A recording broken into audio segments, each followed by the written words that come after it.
Guys,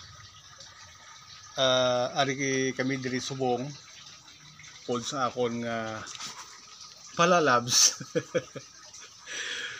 sa balay ni SB Jonathan Bayona sa Pontevedra. Ara. So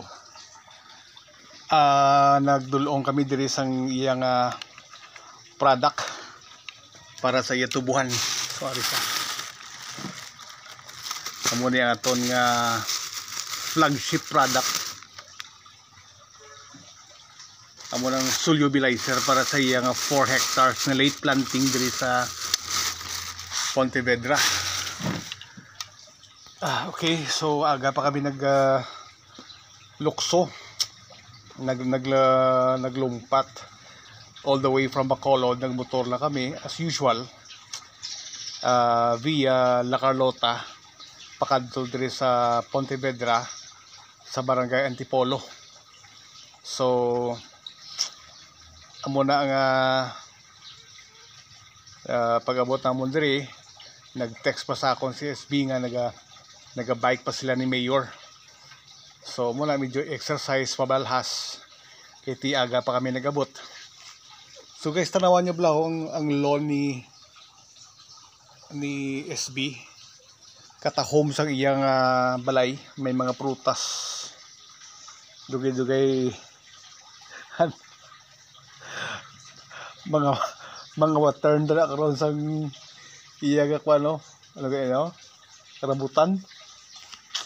So very relaxing sa amon pwesto diri subong. Nagapungko nga so wailang problem. By the way, paglabay namon kagina sa La Carlota Central, happy kami nga nakita nga naga-start na gid ang galing.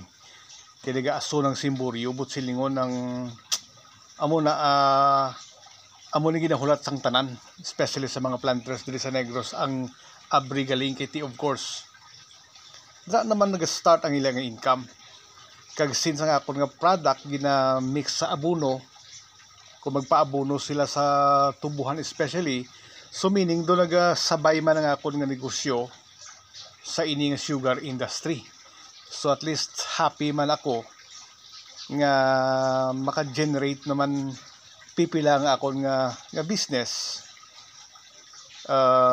nga tailor fit, kung kilala ko pa bla ang iyang usual term, tailor fit sa sugar industry. So muna nang hopefully presyos ang kalamay stable lang para happy ang mga planter. Kaya nga akong nga negosyo gadepende sa mga planters, nagadepende sa presyo sa kalamay.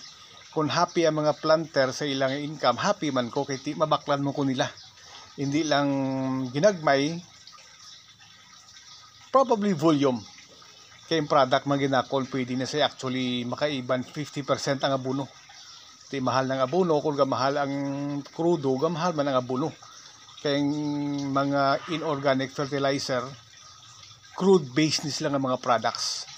So muna, kung mahal na ang abono, ang akong product nga solubilizer makabulig. Isa inaka some kind of solution sa mahal nga presyo sa abono. So sa ini nga panahon nagapakari na siguro si Mayor kag si Mayor si SB tantani upo niyo si Mayor no para makwanta na lang ma-discuss tang activator no.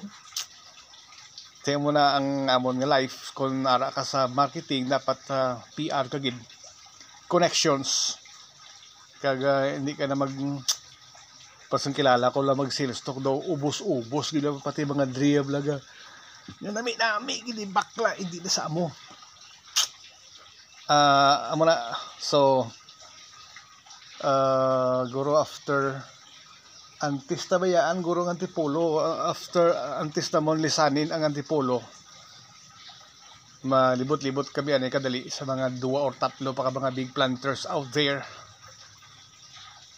Pero sa isa dito sa babaw, si Josephine Sioko, mga 50 hectares ang tubuhan niya, pero na-discover ko may ara pagid sa gali humayan. So ma-visit kami dito sa iya right after this, kiti pasok niya po ng product na mo nga solubilizer sa tanan nga crops.